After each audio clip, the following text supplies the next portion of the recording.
G'day everybody, and welcome to this video, which is the first in a series of re-recorded videos of the talks that were given by me at the recent strategy meeting. I'm just providing it so that people can be aware of the group activities.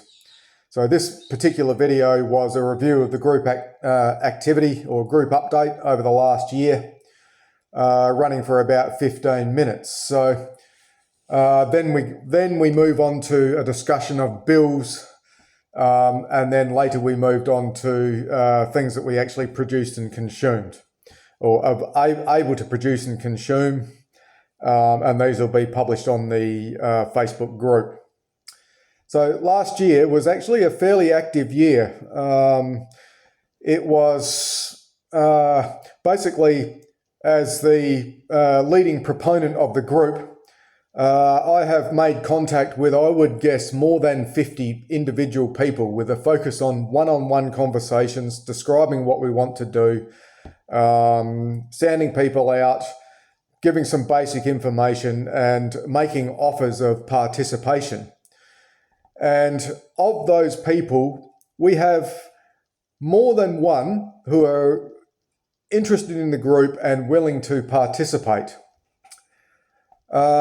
We have also been active on social media, as you all know.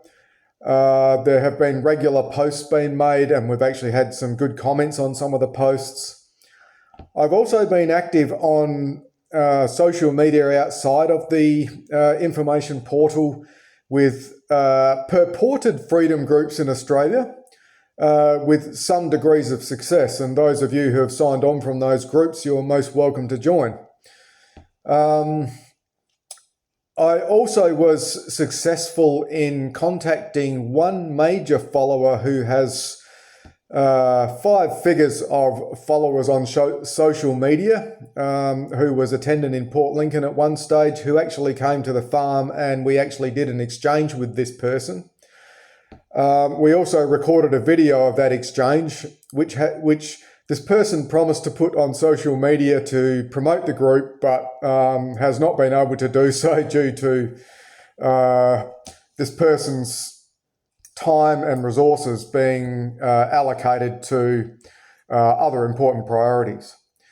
We were unfortunately successful to be able to contact some of the other major freedom proponents who also attended Port Lincoln during the year. But yeah, we're trying to see if we can get anyone significant with lots of followers to be able to promote our activity as one of the ways to promote it. But primarily the objective has been one-on-one contacting people and contacts of people to explain, because that's what we find is the best approach. And a point about the realities of not convincing or influencing and persuading people to join the group. For starters, we don't necessarily even aim to convince people of what it is that I am actually saying about gold and silver, as opposed to persuade. And as expected, the majority of people have said yes, yes, yes, yes, yes, yes, no, or that's a really great idea, really like it, and I've got a mate who you can get in contact with who will be interested, but I'm not interested. Or just an outright no, that's a bad idea, or I don't really want to participate. So, this is as expectation, because what we are proposing is radically different. It actually goes to the heart of people's philosophy, their moral philosophy, and also their relationship to government. Very few people are willing to let go of their relationship with government, even in small ways. But amongst that group, there are people who are willing, and this is very important. Another concept is that basically the reasons why people do not do not want to participate are related to the same reasons why they don't do the right thing. That's something worth thinking about. But it's not going to stop us, and although we are still relatively small, we are not discouraged. The thing that unites this group is a common view of production and exchange, a common view of justice in exchange, and a willingness to cooperate with our neighbour without the interference of government or the state. And you'll find that the people who are participating, the youngest member is actually 8 years old. The oldest member is more than 70. The highest balance is significantly high, and the lowest balance is a couple of grams of silver. So there's quite a bit of diversity there. So we have producers who are, I'm going to keep the names of these people private for obvious means or obvious reasons, but there are people who are willing to produce. These include beef, eggs, meat, sheep meat and pork. We have located a supplier of a particular organism that lives in a subaqueous environment, which I actually can't mention here, and is willing to exchange on a barter basis for those goods. So we'll see what we can do to accommodate that person. We have suppliers of firewood, suppliers of compost. We have a supplier of layer pellets, high quality layer pellets.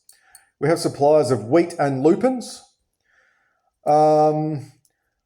We've also had offers of preserves, gherkins, and other pickles. We have suppliers of things with fins. And myself am planning a garden to grow onions, cabbages, potatoes, and corn. So that's actually a pretty significant list there. And it's a basic list of staples that we can consider procuring from people within the group. We have also had, in terms of the banking facility, or the deposit facility, I should say, within the Conceptual Bank, we actually have 16 people who have deposited their metal in various quantity or have it under custody. And that is in a secure location. And they are willing to exchange that metal with others for products. Some of those are also producers, but some of them are basically just straight up consumers. They have acquired the metal by whatever means, by the means that I've been talking about, and have it available. And there's also quite a few others who have metal in their possession in varying quantities. In addition to that, we have also done some investing. We have actually paid interest on some silver. I know that sounds hard to believe, but we actually have. It has been a modest amount of silver, but it actually has been there to a member who purchased the bill of another member at a discount ahead of time. So that's a quick update on the group. A review of the objectives. So the objectives are to form a group of people that are not reliant on government for food as a basis for increasing private production and trade. Why do we want to do this? We're doing it because the alternative, which is the political dollar economy, is too horrible to contemplate. And we do not want to live that way. This includes crisis, impoverishment, loss of income, loss of business, taxation forever, regulation, and unjust laws. Now, the last one of them prompted a query from one of the members, one of the attendees, which we deferred to a later discussion about the legitimacy of law, of state-based law. That's a very good discussion that we'd like to take up with people. We can have that out at length at a good time. So again, that's an update on the group, and thank you for your contributions. And the next presentation is to talk about bills.